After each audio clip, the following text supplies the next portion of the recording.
సమాధానం దొరికిందేమో అని నేను అనుకుంటున్నాను. అక్కడ మీరు కనుక చాలా ఇంట్రెస్టింగ్గా రేవంత్ రెడ్డి కూడా కలిశాడు చంద్రబాబు నాయుడుకి. రేవంత్ రెడ్డి కూడా ఇప్పుడు కావడానికి కాంగ్రెస్లో ముఖ్యమంత్రి అయ్యాడు, కానీ ఆయన కూడా దాదాపు అంతకుముందు వీళ్ళిద్దరూ 2015లో మొదటిసారి జిహెచ్ఎంసీ ఎన్నికలు జరిగినప్పుడు అటు లోకేష్ రేవంత్ రెడ్డి కలిసే కాంగ్రెస్ పార్టీలో వాళ్ళు తెలుగుదేశం పార్టీలో కలిసే వాళ్ళు.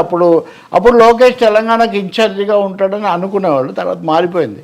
అందువల్ల ఏది ఎలా జరుగుతుందో పరిణామక్రమం అలా ఉంటుంది తప్ప ఈ అభిమానులు లేకపోతే అనుయాయులు చేసే హడావుడిని బట్టి కానీ లేదా మీడియాలో వచ్చే దాన్ని బట్టి కానీ జరిగింది. ఇప్పుడు జన సైనికులు ఎలా తీసుకునే అవకాశం ఉంటుంది? అందుకే కదా పవన్ కళ్యాణ్ చెప్పిన తర్వాత అంటే నిన్న ఇక్కడే ఎక్కడో అన్నారు, లోకేష్ ఉప ముఖ్యమంత్రి అయితే అభ్యంతరం ఏంటి అని ఆ పార్టీ అధికార ప్రతినిధి ఒక ఆమె మాట్లాడుతూ ఉన్నారు. అదే కాకుండా ముఖ్యమంత్రి అయితే ఏంటి అని కూడా పవన్ అంటున్నాడు. ఇప్పుడు ఇది దైర్ పార్టీ దైర్ లీడరు. ఇప్పుడు జనసేనకు నాగబాబుని తీసుకోవాలా లేకపోతే ఇంకొకరిని అనేది పవన్ కళ్యాణ్ నిర్ణయిస్తారు, జన సైనికులు నిర్ణయిస్తారు, కానీ తెలుగుదేశం నిర్ణయించదు కదా సార్. క్యాడర్లో కింద క్యాడర్లో మెచ్యూరిటీ ఉంటుందా? అది కాదు కదా. మొదటి విషయం అంటే డెమోక్రసీలో ఇట్ ఇస్ నెంబర్ గేమ్. ప్రధానంగా సంఖ్యాబలం ఎవరికి ఉంది అనేది. రెండవది మాది 45 ఏళ్ల పార్టీ అని చంద్రబాబు నాయుడు ఊరికినే నొక్కి చెప్పట్లేదు. అవును, మాది 45 ఏళ్ళుగా వెల్ ఎస్టాబ్లిష్డ్ సువ్యవస్థితమైన పార్టీ, మాకు పైనుంచి కింది వరకు ఉంది. పైగా లోకేష్ ఇప్పుడు రాలేదు. అవును, ఇప్పుడు ఉదాహరణకు పవన్ కళ్యాణ్ లోకేష్ ఒకేసారి రాజకీయ ప్రవేశం చేశారని చెప్పొచ్చు మనం. అంటే 2009 ఎన్నికలకు కొంచెం ముందు అప్పుడు ఆయన ప్రజారాజ్యం ద్వారా చేశాడు, ఈయన తెలుగుదేశం ద్వారా చేశాడు. మీకు నేను చాలాసార్లు చెప్పాను.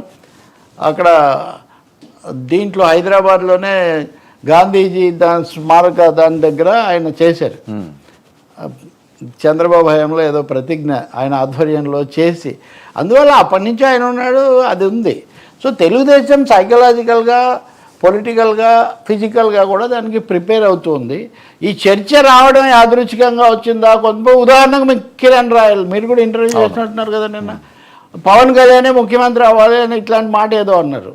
అవి జరిగేవి కాదని అందరికంటే ఎక్కువగా పవన్ కళ్యాణ్కి తెలుసు. ఎందుకంటే ఆయన ఐ థింక్ ఎన్ని చెప్పినా కానీ సినిమా ఆయన ఒకటి చెప్తుంటాడు కదా ఎప్పుడు, నేను సినిమాల్లోనే హీరోయిజం చూపిస్తా కానీ బయట నేను చాలా వాస్తవికంగా హీఈస్ ఎ టెరిబుల్ రియలిస్ట్. తనేంటి, తన లిమిటేషన్స్ ఏంటి, ఇంకోటేమో తను తాను తగ్గించుకున్నవాడు హెచ్చించబడును అని బైబిల్ సూక్తిని ఆయన ఎన్నికలకు ముందే చెప్పాడు. కాబట్టి ఇంక అన్నిటికంటే ముఖ్యంగా ఎక్కడ నెగ్గాలో కాదు ఎక్కడ తగ్గాలో తెలిసిన వాడే నాయకుడు అని.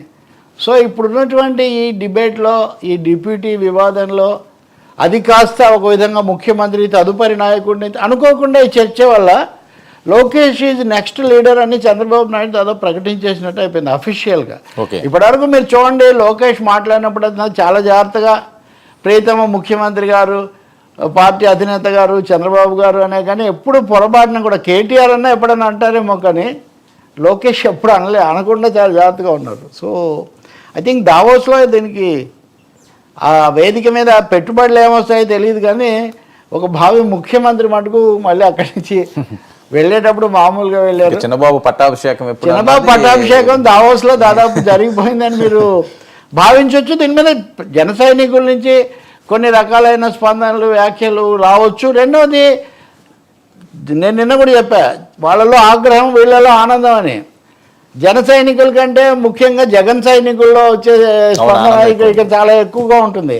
వాళ్ళు దీనంతా చూడండి, మిమ్మల్ని యూజ్ అండ్ త్రో అయిపోయింది, మిమ్మల్ని పక్కన పడేశారు, ఎన్నికల వరకే వాడుకున్నారు, ఇప్పటికే జరుగుతుంది ఆ విధమైన చర్చ. చాలా ఆశ్చర్యకరంగా దావోస్ ప్రకటనను మీరు వెళ్ళి చెక్ చేయండి. అవతల వాళ్ళు కానీ ఇవతల వాళ్ళు కానీ ఇంతవరకు దాని ఏమీ, అంటే మనకు ఎంతసేపు చాలాసార్లు రాజకీయాల్లో నాయకులు, మంత్రులు, ముఖ్యమంత్రులు, ప్రధానమంత్రులు తమ భావాలు ఏదో రూపంలో చెప్తూ ఉంటారు సార్. వాటిని ఒడిచిపట్టుకొని మనం నిజానికి అర్థం చెప్పుకుంటే చాలు. కానీ అది జరగట్లేదు ఇక్కడ. చంద్రబాబు నాయుడు చాలా క్లియర్, రాహుల్ కున్వాల్ కూడా సీనియర్, చాలామందిని చేసే వ్యక్తి అతను. ఈ ప్రశ్న కూడా అతను యాదృచ్ఛికంగా అడగలేదు. వారసత్వం అనే మాట కూడా వాడారు. వారసత్వం అంటే చంద్రబాబు వారసత్వం ఆటోమేటిక్గా లోకేష్కి వస్తుంది, కానీ పవన్ కళ్యాణ్కి ఎలా వస్తుంది? చిరంజీవి గారి వారసత్వం పవన్ కళ్యాణ్కి వస్తుంది, లేకపోతే రామ్ చరణ్కి వస్తుంది. అందువల్ల అంతే కదా రామ్ చరణ్. ఇప్పుడు ఉదాహరణకు రామ్ చరణ్ మొదటిసారి ఆ సినిమాలో చిరుత విడుదలైనప్పుడు చిరంజీవి ఇచ్చిన ఇంటర్వ్యూలలో నేను చాలా ఇదయ్యాను, యంగ్గానే వచ్చాను. కానీ మళ్ళీ మా అబ్బాయి వస్తుంటే నాకు చాలా ఉత్సాహంగా ఉంది. కళ్యాణ్ సినిమాల్లోకి